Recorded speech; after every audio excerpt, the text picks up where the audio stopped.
Cruising down the highway, windows down low. Sunset paints the sky in a fiery glow. අද අපේ ගමනාන්තය වෙන්නේ America එක්සත් ජනපදයේ Washington ප්‍රාන්තයේ පිහිටලා තියෙන ඔලිම්පික් නැෂනල් පාර්ක් කියන ජාතික වනෝද්‍යානය. ඉතින් අපි ගමන ආරම්භ කරේ සියැටල් නගරයට ආසන්නයේ පිහිටලා තියෙන ටැකෝමා ජාත්‍යන්තර ගුවන්තොටුපළ අසලින්. ඉතින් අපි හිමිදිරි පාන්දරින් පිටත් වුණා. අපි මේ සංචාරය කරන්නේ මැයි මාසයේ අවසාන භාගයේ දවසක. ඉතින් මේ ගෙවෙන්නේ වසන්ත ඍතුවේ අවසාන කාලය. ඉතින් කාලගුණය ඉතාම යහපත්. ඒ වගේමයි මාර්ගයේ දෙපස තියෙන දර්ශනයත් ඉතාම අලංකාරයි. ඉතින් ටැකෝමා නගරේ ඉඳලා අපිට හැතැක්ම 150ක විතර දුරක් ඩ්‍රයිව් කරන්න තිබුණා. ඉතින් මේ දුර ගෙවන්න අපිට පැය 3ක විතර වෙලාවක් ගත වුණා.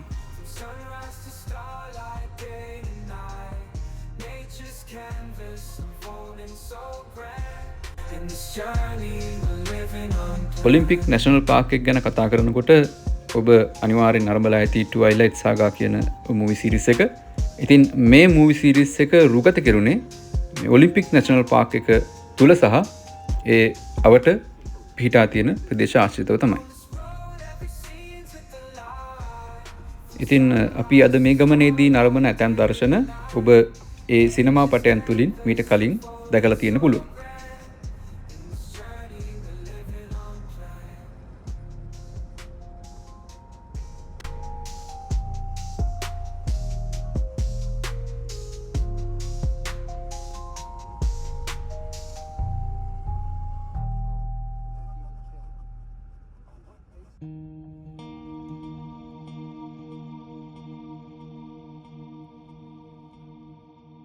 ඉතින් වනෝද්‍යානයට ඇතුළු වුණු වහාම අපිට විශේෂ අමුත් එක්ක දකින්න ලැබුණා. ඒ තමයි කළු වලසෙක්. ඉතින් උතුරු ඇමරිකානු මහද්වීපයේ දකින්න ලැබෙන වලසුන් විශේෂ 3ක් ඉන්නවා. ඒ විශේෂ 3 අතරින් මේ ඔලිම්පික් නැෂනල් පාර්ක් එක තුර දකින්න ලැබෙන්නේ මේ බ්ලැක් බෙයා කියන මේ වලස් විශේෂය පමණයි.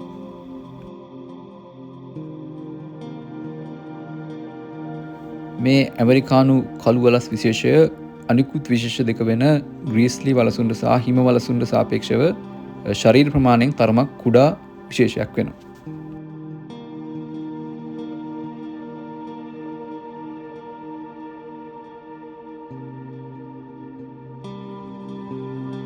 මේ ඔලිම්පික් නැෂනල් පාර්ක් එකේ විශාලත්වය වර්ග කිලෝමීටර් 3700කට අධිකයි. ඉතින් මේ තරම් විශාල වනෝද්‍යානයක් දවසකින් දෙකකින් නරඹනවා කියන දේ ප්‍රායෝගික නැහැ. ඉතින් අපි මේ ගමනේදී ප්‍රසිද්ධ ස්ථාන කීපයක් තෝරාගෙන ඒ ස්ථාන පමණක් ගවේෂණය කරන්න බලාපොරොත්තු වෙනවා.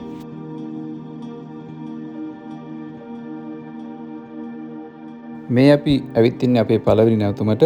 මේ ස්ථානය හරිකේන් රිජ් කියලා හඳුන්වන්නේ. මේ ඔලිම්පික් නැෂනල් පාර්ක් එකේ තියෙන විශේෂත්වයක් තමයි අපිට එකම උද්‍යානයක් තුළ විවිධ භූෂමතාවයන් විවිධ වනාන්තර පද්ධතීන් දැක ගැනීමේ හැකියාව තියෙනවා. ඉතින් උදාහරණයක් විදිහට මේ මනරම් කඳුකර දර්ශනවල ඉඳලා මේ සබ් ඇල්පයින් ෆොරස්ට් වල ඉඳලා වැසි වනාන්තර දියඇලි සහ වෙරළ තීරයන් දක්වා වූ ඊටාම විවිධ භූෂමතාවයන් සහ පරිසර පද්ධතීන් අපිට මේ එකම වනෝද්‍යානය තුළ බලා ගන්න පුළුවන්කම තියෙනවා.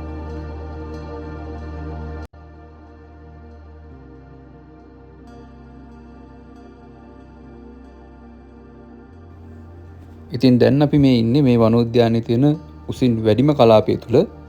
මේ කඳු වැටි මුහුදු මට්ටමේ ඉඳලා අඩි 6000කට වැඩි උසින් යුක්ත කඳු ශිඛරයන් තමයි ඔබට මේ අවට දැක ගන්න පුළුවන් වෙන්නේ. ඉතින් මේ ප්‍රදේශයේ පරිසර පද්ධතියත් ඊට ආවේනික වූ අණුවර්තන වලින් යුක්තයි. සබ් ඇල්පයින් ෆොරස්ට් කියලා හඳුන්වන තරමක් ජෛව විවිධත්වය අඩු මට්ටමක තියෙන ඔබට පේනවා. ශාක විශේෂ ප්‍රමාණය අඩුයි, විවිධත්වය අඩුයි. මේ මුවන් විශේෂය මේ වනෝද්‍යානය තුළ ඉතාම සුලභව දකින්න පුළුවන් මුව විශේෂයක්.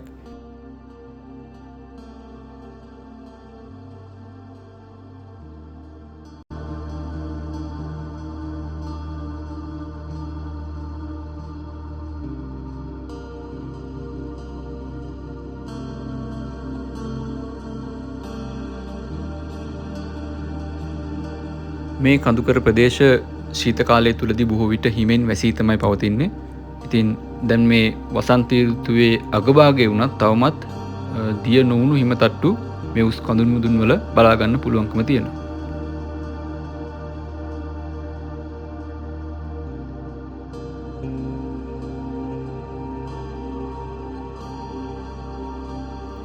වාසනාවකට දැන් මේ ඉදුම් තට්ටුව පහ වෙලා ගිහින් තියෙනවා. ඉතින් එහෙම නැති වුණා නම් අපිට අර ඈත තියෙන කඳු එකක්වත් බලා ගන්න ලැබෙන්නේ නැහැ. සීත කාලයේදී මේ ප්‍රදේශය හිමෙන් වැසී යාම නිසා ස්කී එහෙම නැත්නම් හිම මත ලිස්සා යාමේ ක්‍රීඩාව කිරීමට කැමති අය බොහෝ විට මේ ප්‍රදේශය තුල එම ක්‍රීඩාව නිරත වෙනවා.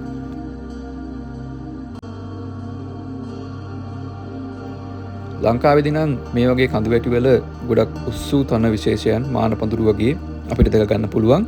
නමුත් මේ කලාපයේ එහෙම උසට හැදෙන තනකොළ දකින්න ලැබෙන්නේ නැහැ. මොකද හිම තට්ටුව නිසා ශීත කාලයේදී ඒ අවුරුද්ද පුරාම හැදෙන තනකොළ වර්ගවලට සොයයි වෙන්න බැරි වෙලා තියෙනවා.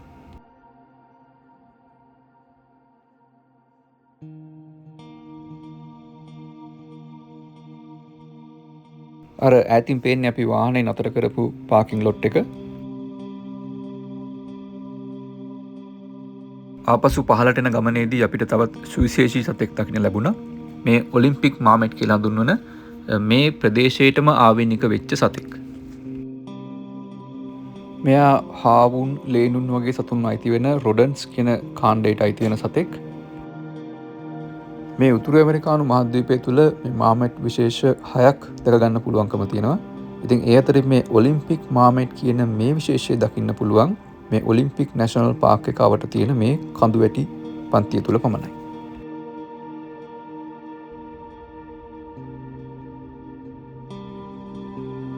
අපි අපේ ඊළඟ නැවතුම වෙත ගමන ආරම්භ කරා.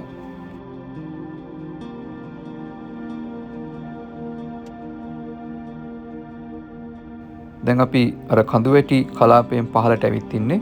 ඉතින් ඔබට පේනවා මේ ප්‍රදේශයේ වනාන්තර පද්ධතිය ක්‍රමයෙන් වෙනස් වෙනවා.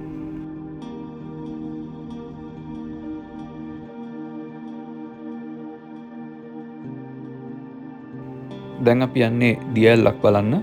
ඉතින් අපි වාහනේ නතර කරලා කිලෝමීටර් භාගයක විතර දුරක් මේ වනාන්තරයේ මැදින් ගමන් කරනවා.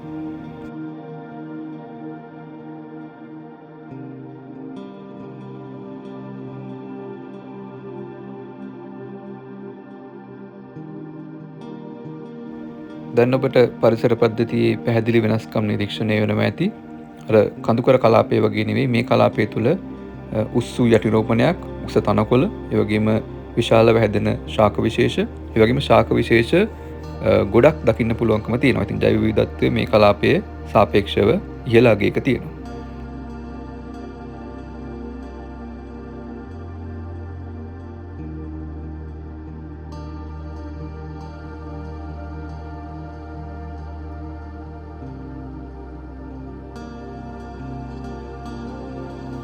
වනාන්තරයේ මැදින් ඇවිදගෙන එනකොට අඩිපාරේ කෙළවර අපිට ඒ ලස්සන දියැල්ල දකින්න ලැබුණා.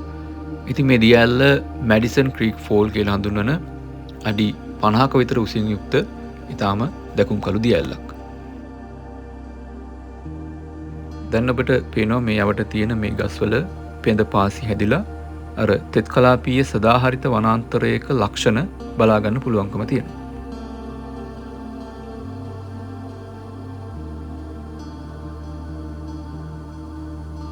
ඉතින් අපි එතනට යනකොටත් කීප දෙනෙක්ම දියැලත් එක්ක ෆොටෝ එකක් කැප්චර් කරගන්න උත්සාහ කරමින් හිටියා. ඉතින් අපි එයාලට ඒ අවස්ථාව ලබා දීලා අපේ අවස්ථාව ලැබෙන තුරු බලාගෙන හිටියා.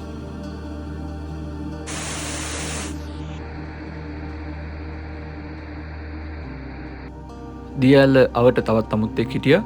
මේ තමයි Northern Red Leg Frog කියන මේ කලාපයේ බහුලව දකින්න ලැබෙන මැඩියන් විශේෂයක්.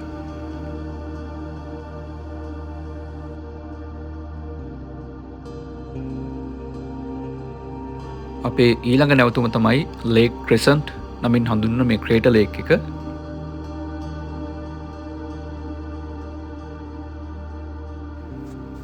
මේ විශාල මිරිදිය ජලාශය නිර්මාණය වෙලා තියෙන්නේ වසර දසදහස් ගණනකට පෙර ගිනි කඳුවල ක්‍රියාකාරීත්වයේ ප්‍රතිඵලයක් විදිහට.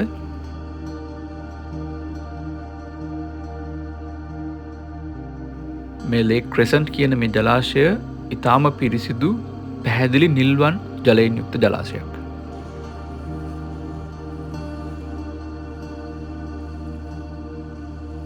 ඒ වගේමයි මේ පසුබිමේ තියෙන කඳු වැටිත් එක්ක බොහොම ලස්සන දර්ශනයක් මෙතන ඉඳලා බලා ගන්න පුළුවන්කම තියෙනවා.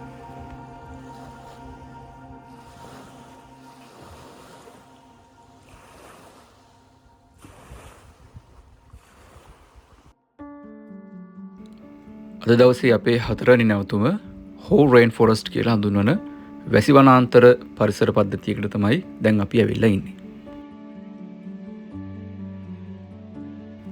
මේක ඇත්තෙන්ම සෞම්‍ය කලාපීය වැසි වනාන්තරයකට ඉතාම හොඳ උදාහරණයක්. ලංකාවේදී අපිට නිවර්තන තෙත් වැසි වනාන්තර දකින්න ලැබෙනවා සිංහරාජ වනාන්තරය වගේ. ඉතින් මේ නිවර්තන තෙත් වැසි වනාන්තරයක සහ සෞම්‍ය කලාපීය සදාහරිත වැසි වනාන්තරයක වෙනස්කම් අපිට මෙතනදී සංසන්දනය කරගන්න පුළුවන්.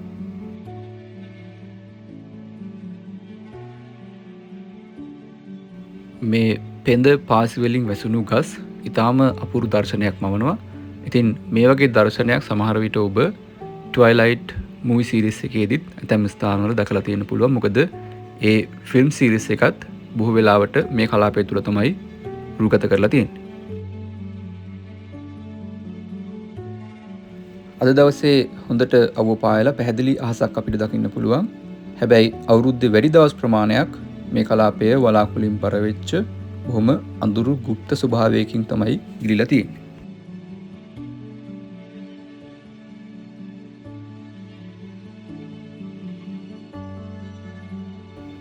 අඩි 100 ගණනක් උස විශාල ගස් වලින් මේ ප්‍රදේශය ආවරණය වෙලා තියෙනවා.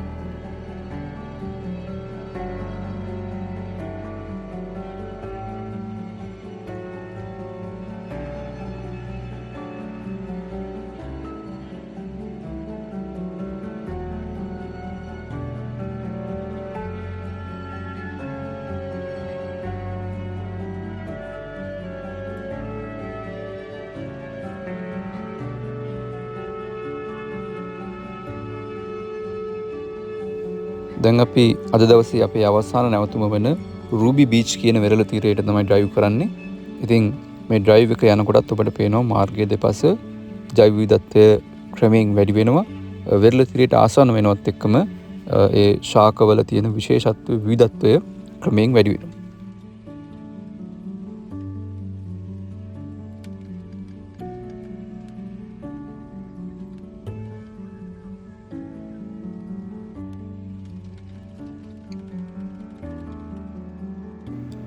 දැන් අපි දවසේ අවසාන නැවතුමට ඇවිල්ලා ඉන්නේ.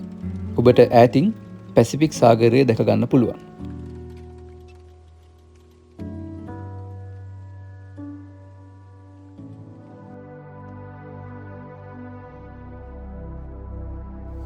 මේ රූබි බීච් එකට ඒ නම ලැබෙන්න බලපාපු ප්‍රධාන හේතුව තමයි මේ බීච් එක පුරා දකින්න පුළුවන් මේ පලිඟු වගේ තියෙන කුඩා ගල් කැට.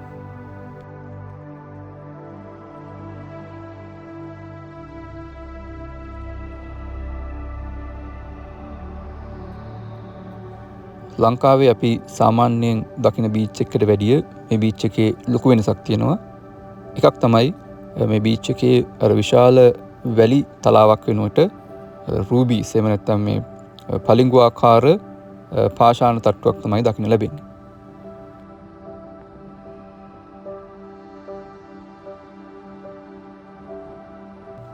ඒ වගේමයි මේ බීච් එකේ සී ස්ටැක්ස් එහෙම නැත්නම් මුහුදෙන් ඉහළට ඉසිවුණු ගල් පර විශාල වශයෙන් දකින්න පුළුවන්.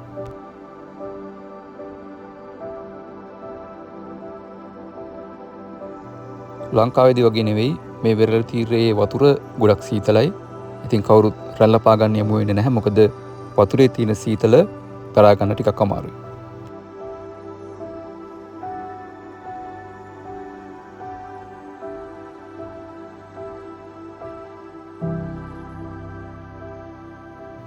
මුහුද දිහා බලන් ඉන්නකොට අපි දැක්කා සීල් මත්ස්‍යයන් කීප දෙනෙක්. ඉතින් එයාලා මේ රැලි අතරින් පීනන්න උත්සාහ කරනවා.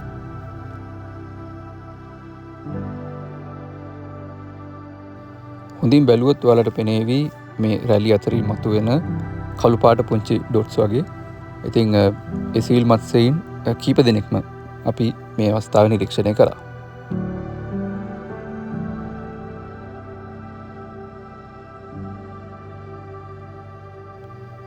හවස් වෙනකොට ක්‍රමයෙන් මීදුම ඇවිල්ලා මේ මුළු වෙරළ තීරයේම මීදුමෙන් වැහිලා ගියා.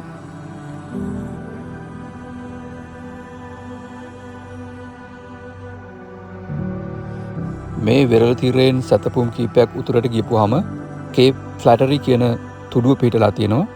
ඉතින් එතනින් ඇමරිකා එක්සත් ජනපදයේ සීමාව සනිටුවන් වෙනවා. එතනින් එහාට කැනඩාවේ වැන්කුවර් කලාපය ආරම්භ වෙනවා.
මේ වගේ ලස්සන තැනක් දිහා කෙනෙකුට තමන්ගේ ජීවිත කාලය මුණත් බලාගෙන ඉන්න පුළුවන් කියලා අපිට හිතුණා.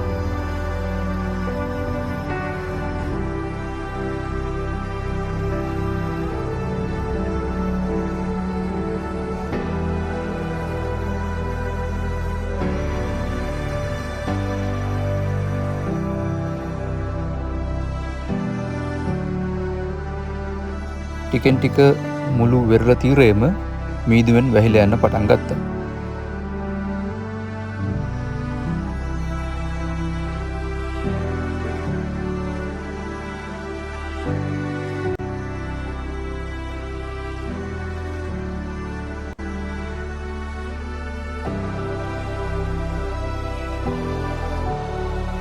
අපි ආපසු ගමන ආරම්භ කළා.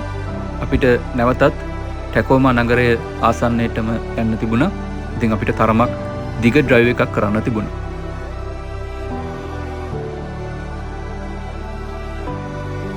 පාර දෙපැත්තම මල් වලින් ලස්සන වෙලා තිබුණා.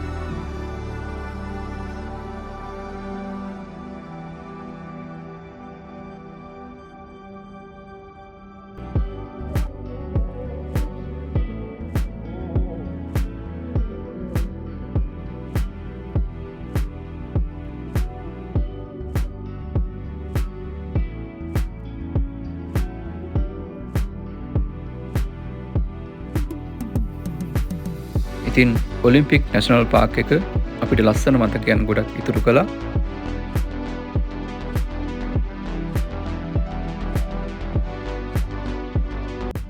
ඉතින් හෙට දවසේ තවත් මේ වගේම ලස්සන තැනක් බලන්න යන්න බලාපොරොත්තුවෙන් අපි ඔලිම්පික් නැෂනල් පාර්ක් එකට සමුදුන්